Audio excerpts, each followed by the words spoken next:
Hello guys, नमस्ते। कस्तो हुनुहुन्छ सबैजना? र यहाँ चाहिँ मैले बनाउँदै थिएँ आज बिरयानी चाहिँ एकदम सजिलो तरिकाले घरमै। र यहाँ चाहिँ अन्डा एउटै छ है साथीहरू। अनि यहाँ चाहिँ आलु हालेको थिएँ। आलु चाहिँ अब सिटी मारेर पनि पाकिहाल्छ, तर अलिकति ब्राउनको लागि हालेको थिएँ किनकि हल्का राम्रो लाग्छ नि त हेर्दा, त्यही भएर। अनि यहाँ मेरो आलु चाहिँ फ्राई भइगयो। र यहाँ चाहिँ हालेँ मैले तपाईँको दालचिनी र गुलाब भनौँ अब फुल।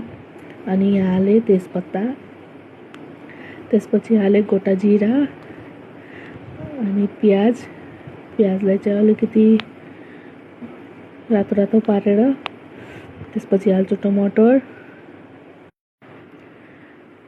त्यसपछि हालेँ मैले टमाटर, अनि टमाटर हालेपछि अलिकति गलेपछि टमाटर अनि यहाँ हालेँ मैले अदरक र लसुनको पेस्ट।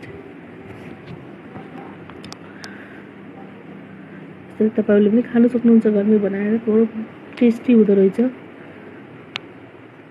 अनि हालेँ त्यो हल्दी अनि गोडा जिरा अनि नुन। यहाँ चाहिँ मैले खोर्सानी हालिनँ किनकि मेरो छोरीले खान्छ भनेर, मैले पिरो खान्न।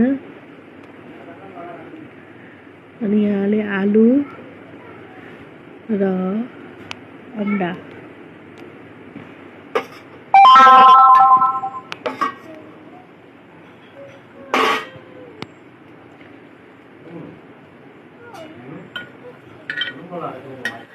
र आलु अन्डा अलिक भुटेपछि अनि मैले हालेँ यहाँ चामल अनि पानी हालेर यहाँ बसालिदिएँ। त्यसपछि अलिक ठिकैको पानी हालेर बसाल्थेँ। एक सिटी मार्ने बित्तिकै मैले उतारिदिएँ। अनि यहाँ हेर्नु कलर कति राम्रो आएको छ।